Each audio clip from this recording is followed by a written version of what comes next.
Hi everybody, welcome to topic 9, and this topic is on immune pathophysiology to begin with, and then we're going to look at how the immune system can be manipulated to treat some of the disorders that we're going to study.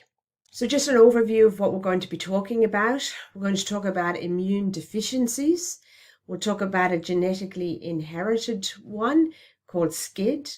And then we'll also talk about an acquired immune deficiency due to HIV infection, which can lead to acquired immune deficiency syndrome or AIDS. We'll then talk about how the immune system is sometimes overactive. And we'll talk about this in relation to allergic or hypersensitivity reactions and also autoimmune disease. And then in later recordings, we'll talk about the classes of drugs that are used to treat these disorders. We'll also talk about drugs that are used to treat cancer. And we'll also talk about vaccinations and anti-sera and antivenoms very briefly. And then finish up very briefly as well, talking about antimicrobial agents. So we're going to go through all of the pathophysiology to begin with.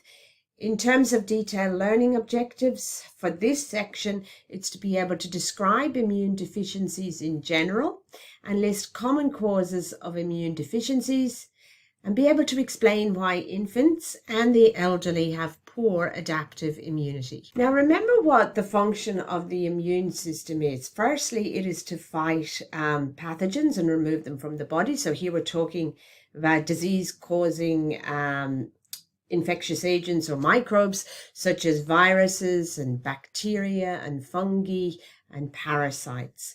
Secondly, it's to sort of recognize and neutralize sort of harmful substances that might enter the body from the environment. And thirdly, then it's to fight disease-causing changes in the body, such as, fighting and destroying cancerous cells. And so there are three layers to immunity. Firstly, we have those sort of physical and chemical barriers. We have non-specific innate responses and then specific adaptive responses as well. So we're going to start with immune deficiencies, and we're going to also have a bit of an overview of the immune system while we're talking about these immune deficiencies. So an immune deficiency is a disruption to normal immune function, and it could affect any component of the immune system, including the immune cells, so the leukocytes or the white blood cells, could affect the lymphatic tissues, and here you can see the lymphatic system indicated here in green, this sort of side highway that sort of runs along the blood circulation, being the freeway of tubes. And you can see it consists of a series of nodes, and these nodes contain immune cells and reticular fibers that trap microbes and debris and then destroy them. Also a series of vessels as well, called lymphatic vessels. And then we have these lymphatic tissues such as the tonsils and the thymus, and also the spleen. Now, an immune deficiency may also sort of affect the chemical mediators. Now, I'm sure you're all familiar with one chemical mediator that you would have studied before, and that's histamine. And histamine is a very important chemical mediator involved in inflammation, and it's released by basophils and mast cells. But histamine is not the only chemical mediator.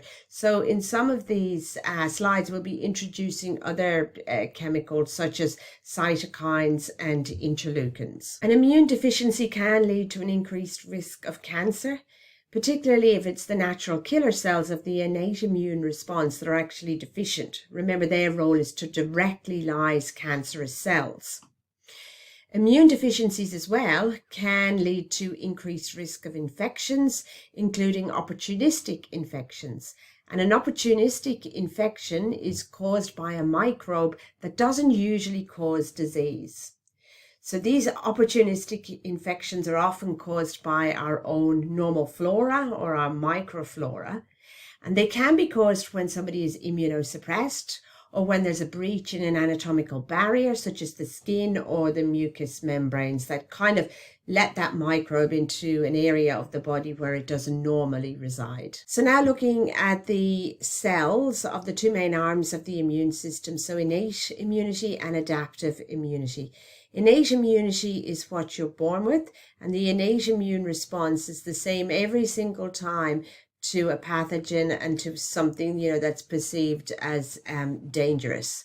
Whereas the adaptive immunity relates to an adaptive response. So there's a learned component, and it displays specificity and also memory. With innate immunity, the cells are the neutrophil, the monocyte, the macrophage, the basophil, the mast cell, the eosinophil, and the natural killer cell. You can see written beside each one of these cells is their function, which we're not going to go into detail here, but do have a read of that in your own time. You can see that some of them carry out phagocytosis, and that's a process where there are, the plasma membrane sort of forms protrusions and engulfs an antigen or a pathogen and brings it into a cell to be broken down. These cells are also involved in inflammation. Some of them produce chemicals that will promote inflammation. Some of them are found in the blood, and then they're mobile and they can leave the blood and enter tissues. Whereas we have the macrophage and the mast cell, and these are found predominantly or only in tissues. The natural killer cell is that type of cell of the innate immune system that lyses tumors and virus-infected cells. The cells then of adaptive immunity are the B cell, the T cell, and also the dendritic cell.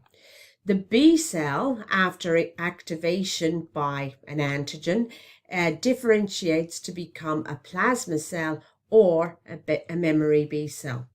And a memory B cell provides the ability to have a quick and effective response to an antigen that stimulated that B cell to divide to begin with. The plasma cell then is the cell that produces the antibodies that either directly or are indirectly responsible for the destruction of the antigen. Remember what an antigen is. It's a substance that may cause an immune response. And we have self-antigens that are present on our own cells, and normally these wouldn't, cause an immune response, but foreign antigens, such as a bacteria or a virus or pollen or something like that, would stimulate an immune response in some people. T cells are also part of adaptive immunity, and there are different types of T cells. We have cytotoxic T cells that are responsible for the destruction of cells by direct lysis or by the production of other chemical mediators called cytokines. We have delayed hypersensitivity T cells that produce cytokines that promote inflammation, and we'll talk about them later when we're talking about delayed hypersensitivity reactions. We have helper T cells. These helper T cells activate B and effector T cells. So the helper T cell is pivotal to the whole adaptive immune response. So I want you to think about what might be the consequences then if it's actually the helper T cell that is infected by a particular pathogen, say a virus, and we'll get to that in a while as well. The suppressor T cell then inhibits B and effector T cells. And then we have memory T cells as well. And again, the formation of these memory T cells provides a quick and effective response to an antigen against which the immune system, was previously or has previously reacted to. And then we have the dendritic cells, and these process antigen, and they're also involved in the activation of B and T cells. So immune deficiencies then include anything that firstly lowers leukocyte numbers and or the levels of chemical mediators, or 2, inhibits leukocytes and or chemical mediators reaching infected or damaged sites, or 3, inhibits the activation of leukocytes and or the action of chemical mediators. So what I want you to think about now is what would happen if B cell function was disrupted and then what would happen if effector T cell function was disrupted. So we'll start with the B cells. Here we have a B cell here that's been activated by a particular antigen, let's say it's bacteria, right? And this B cell then starts to proliferate, so it starts to divide. And during that division, two specific populations of B cells sort of form. One of these memory B cells, and the other are these plasma cells. And these plasma cells are like little factories, and they produce antibodies to that particular pathogen that stimulated that B cell to divide to begin with, right? This is the primary response. And there's only sort of a few plasma cells produced and a few memory B cells, right? If we now look at the magnitude of this response and the time it takes for this response to occur, you can see that there's sort of a lag phase, or there's a longer response time. And because there's only a few antibodies, the magnitude of the response is low, right? However, we have those B cells that are the memory B cells. So on subsequent exposure to that same antigen, or that bacteria in this case, these memory B cells rapidly divide to produce more and more B cells, but also way more plasma cells that pump out way more antibody. So if we look at the response time, you can see it's way shorter, and the magnitude of the response then is much higher. So that antigen or pathogen or bacteria can be destroyed really, really quickly. Now, if we look at how antibodies either directly inactivate antigen or facilitate the destruction of antigen, here you can see an antibody binding to an antigen, and that inactivates the antigen. Sometimes what happens is several antibodies will kind of bind to several antigens, and that sort of links them all together. And this process is known as agglutination. If you remember back to physiology last year, we used this sort of process to determine your blood type. Okay, also antibodies can activate the complement cascade. So here you can see an antibody binding to an antigen, and that then activating the complement cascade. Now, the complement cascade is a series of 20 proteins that are circulating in an inactive form, but they can be activated in a sequential sort of sequence, and that then will lead to things like inflammation, also chemotaxis. If you remember chemotaxis, it's that movement of cells here that will be like leukocytes to down a concentration gradient of chemical to a particular area where that pathogen might be, and then also lead to cellular lysis as well. Also facilitate phagocytosis. So here we have this antibody binding to the antigen, and then that sort of facilitates phagocytosis then via this macrophage in this case. And this process is known as opsonization. And then finally, you can have a situation where mast cells or basophils might become, coated with an antibody for a specific antigen. And then that antigen comes along and sort of binds to two sort of neighboring antibodies. And then that kind of causes that mast cell or basophil to wriggle around and degranulate. And when they degranulate, they release these chemicals. Okay, it's called mast cell degranulation. And those chemicals include things like histamine, and that then leads to inflammation. So this whole process of, the production of the antibodies via this, primary response and secondary response, and then all of this action of antibodies is known as antibody-mediated adaptive immunity. So if you have a situation where the B cell function is disturbed because of an immune deficiency, then this is not going to work properly at all. So what would happen then if effector T cell function was disrupted? Remember that T cells are really important, particularly for cells that are infected with virus. Bacteria are generally extracellular pathogens, and so antibodies are great for destroying them. However, antibodies won't work against viruses because viruses are intracellular. So T cells are important in this case. And each T cell has a receptor that is specific for a particular antigen on a virus. And for this system to work, the antigen has to be presented on the surface of the cell. Now, we'll have a look at that in a minute, but just looking here in the body, there are T cells that recognize antigens, right? So you get activation of a T cell by an antigen on the surface of a cell. That leads to that T cell sort of proliferating into two different populations of cells. So cytotoxic T cells that release cytokines, which are chemicals that promote inflammation, phagocytosis, and activation of T cells. Secondly, they're called cytotoxic T cells because they're capable of directly lysing these infected cells in this case. So they're capable of this contact killing, leading to the lysis of the target cell. And this also occurs for cancerous cells as well.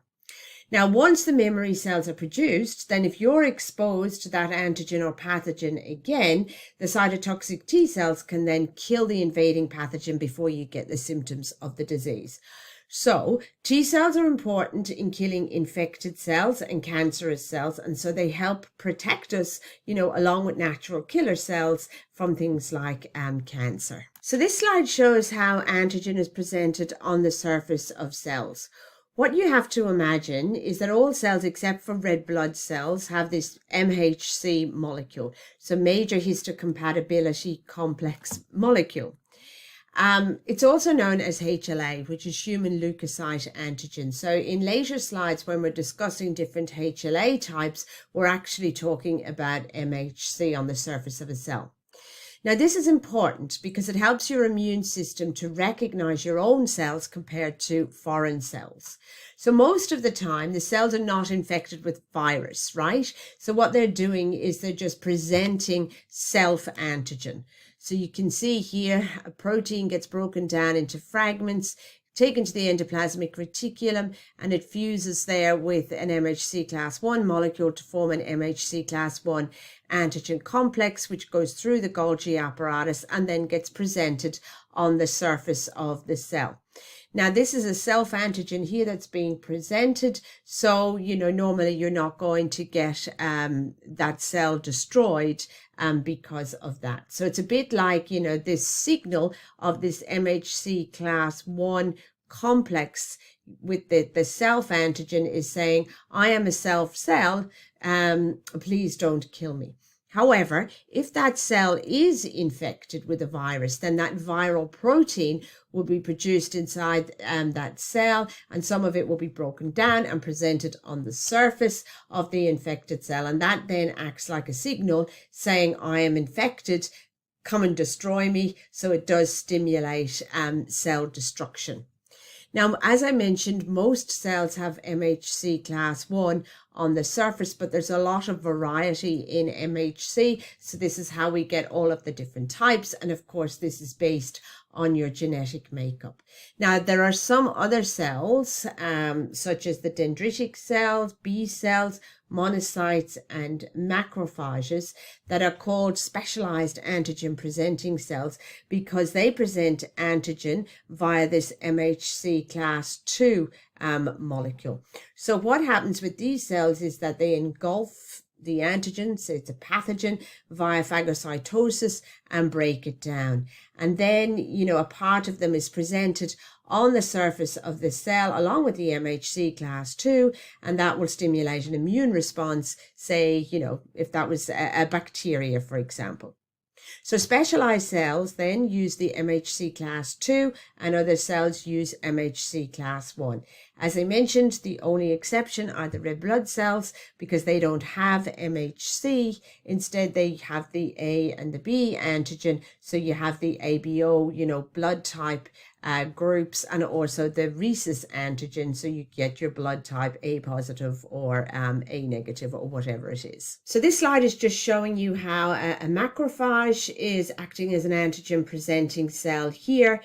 would have engulfed the pathogen or the antigen and processed it, and then that MHC class 2 molecule with the processed antigen presented on the surface of the cell. That allows a helper T cell to bind to it and become activated. Now, I'm hoping that you remember what if helper T cells do. Well, these activated helper T cells divide to form daughter helper T cells, and these helper T cells can stimulate B cells or effector T cells. Now, effector T cells are just usually called T cells, but these are the ones that, divide to form those cytotoxic T cells, and the B cells, of course, divide to form those plasma cells that produce antibody.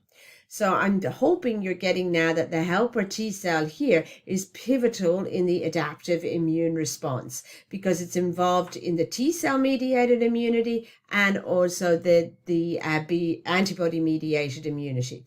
So if something happens to these helper T cells, that they can't function in this way or they're destroyed, that's kind of going to wipe out your whole adaptive immunity. Now, immune deficiencies then can be caused by heredity and congenital defects. We've just put two examples here for you.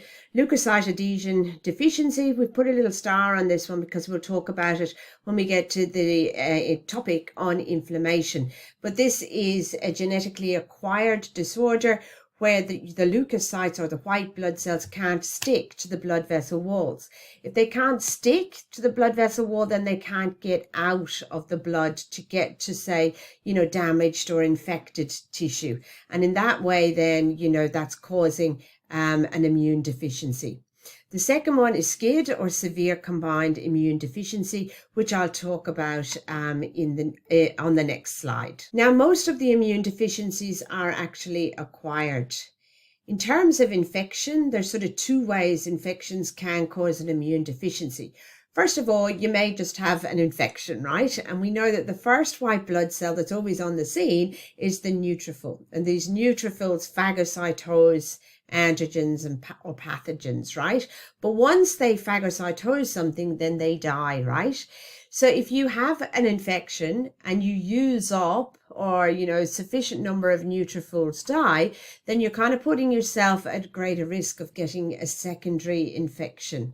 And then, you don't have enough neutrophils to fight that one. So you get this sort of transient immune deficiency. And that is why we are at much greater risk of getting secondary infections after we've had a primary one.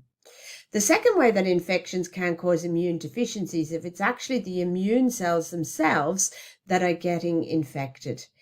For example, HIV infection of those CD4 positive T cells, and if enough of those die off, then that can lead to a syndrome called AIDS, or acquired immune deficiency syndrome, which we'll also talk about in a few slides' time.